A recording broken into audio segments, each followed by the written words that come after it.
talk about break of day. And so, as I mentioned, Lisa and I, one set of our maternal grandparents were farmers. And we spent about every other weekend out on their farm. And they lived, I don't know, I think it was an hour and a half away, something like that, hour and a half away. So it was quite a trek, you know, every other weekend. But growing up, some of our fondest memories are from the time spent on that farm. And I will tell you, nothing smells better than manure. True story. I love it too. I'll never forget this time. I'm getting off on a tangent here, but I remember the first time I ever flew, I had to go to Seattle for work. And it was a 24-hour insane flight there. Coming back wasn't quite as bad, but I was never so glad to be back home. So when that plane comes into Tri-Cities Airport, and the plane opens, and I was already excited to be home, but I'm walking down the stairs getting off of the plane, and the first thing I smell is horses. Because there's horses and stuff, and I went to my knees, and I'm like, that is the best smell I've ever smelled in my life. There is something about that. The smell is forever associated with all the wonderful memories of growing up on it. That's fantastic. And nobody ever says manure smells great, but I'm telling you, there's that farm smell it does, they say smell is one of the most powerful senses, and I'm telling you, it will start pushing all those wonderful memory buttons. I had to share that story because the people thought I was insane. But anyway, so, they had the cows, the chickens, the pigs. They sold their own eggs. They made their own butter and all. I mean, that's how they survived.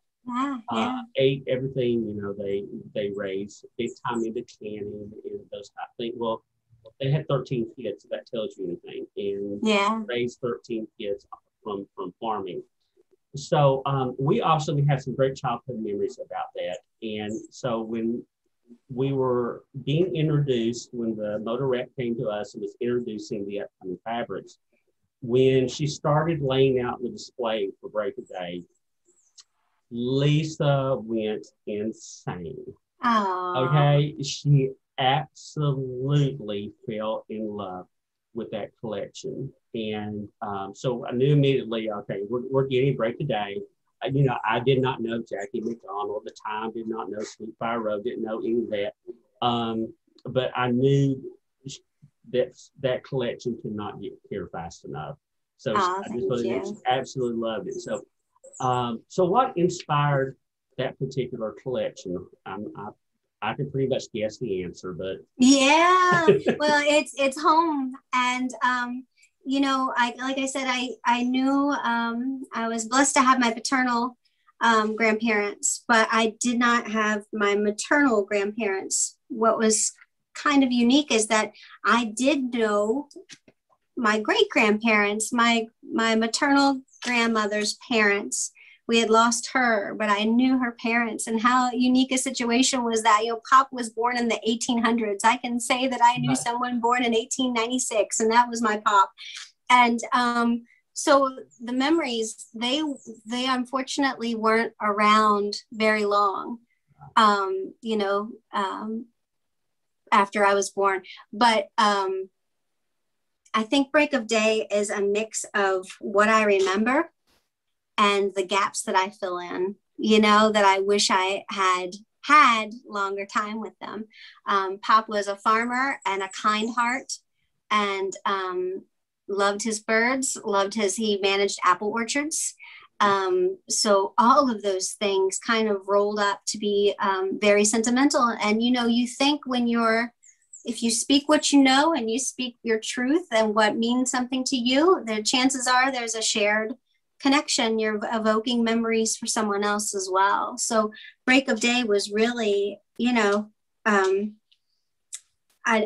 salute, a nod, a thank you to them and to my mom, who, these are her hollyhocks growing in her backyard.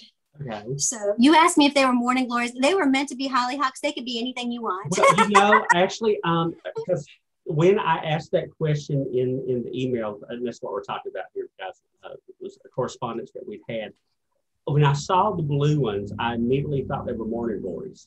Yes. And when I looked at the other one, I was like, wait a minute. I was like, my grandmother had a flower that looked like this. And I was like, okay, maybe that's not morning glories. Maybe it's something else. I could not, now you said it was hollyhocks. Yeah, it's holly, Okay. but you know what? Everyone says morning glories, and that tickles me just as much. They're there because morning glories actually there's history there too. So, and the fact that we made them blue, I mean, they just scream morning glory. But these little hollyhocks, growing up, my mom would make dolls out of them as a kid. So you pick the hollyhock bloom and you set the bloom down face down. And it becomes, you have to Google Pinterest at some time, hollyhock doll. So, you know, kids playing out in the country would make dolls out of hollyhocks. And so these are not only hers, but the bumblebee is, my husband calls me Bumblebee. And then the nod to her experience growing up. And, you know, like, there's stuff in here that, you know, you wouldn't know. It's sweet chamomile is actually a favorite treat of chickens. So there's storytelling in there that there's one person who know, and maybe two, my mom and me, that know.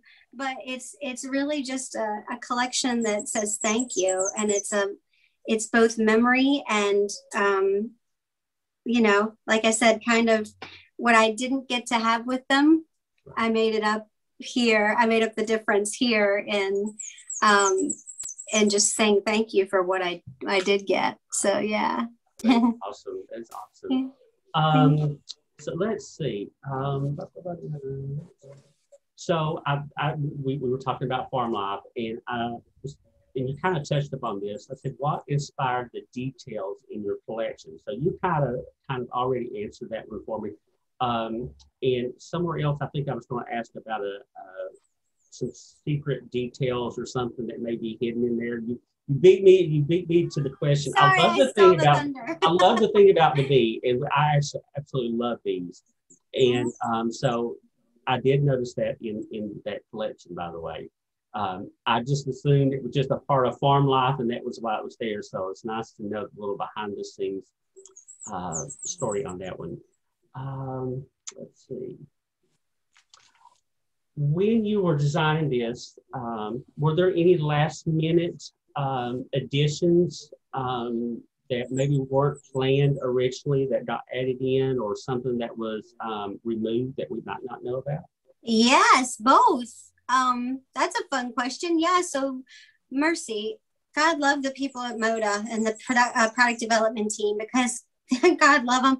They took this green girl through everything. And so I did have a little floral that I actually said to them, I don't think that floral's working. And in the same email, I said, if I don't think it's working, maybe you don't think it's working. And what if we did this instead? So the weather vane was an ad. And then the little floral got replaced.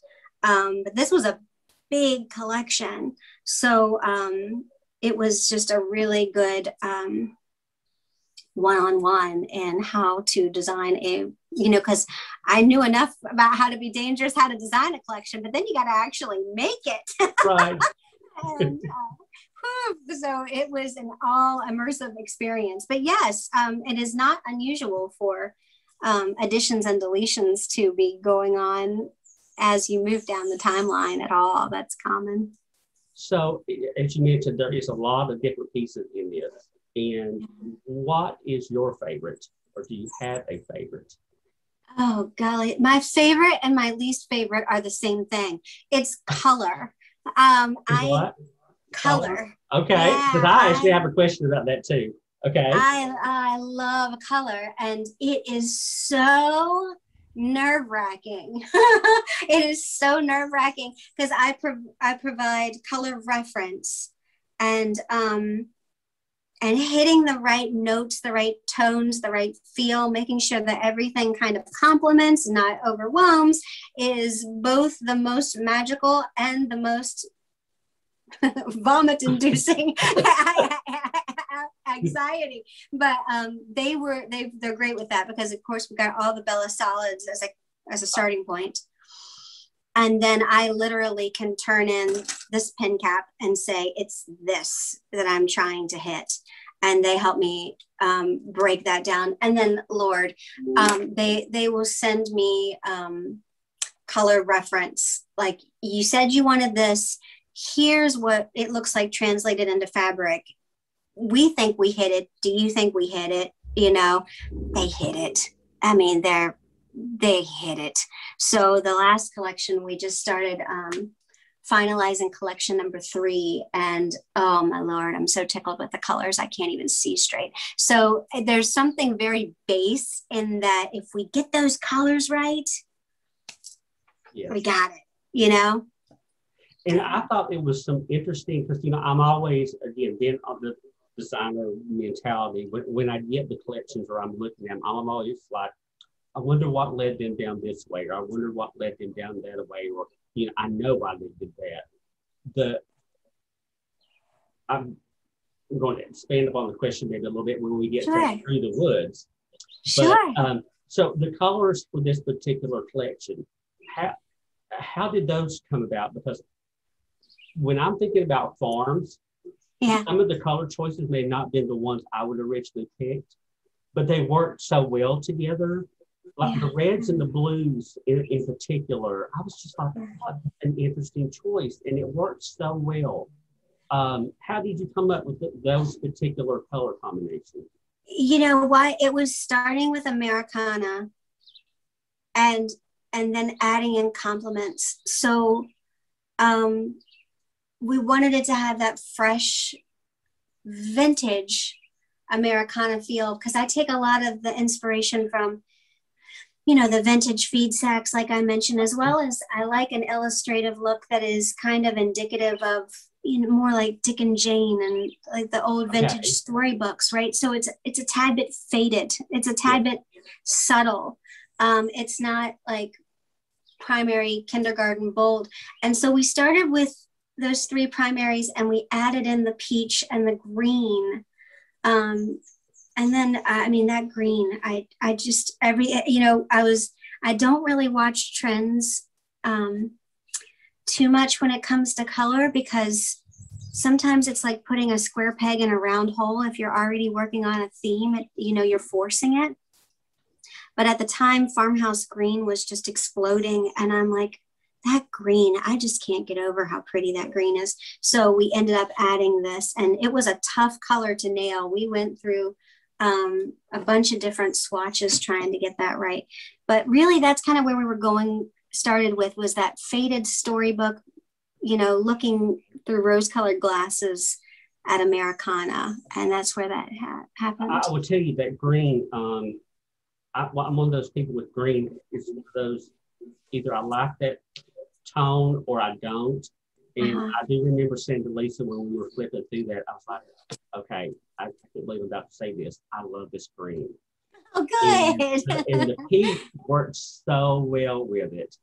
And, but it's funny, I was in Lowe's the other day buying flowers, and they had, you know, how they would work up containers, and they already had the flower combos and container recipe and whatever, and they had it put together. And I was walking out, and I came across this container with these peach flowers and this blue flower combo together.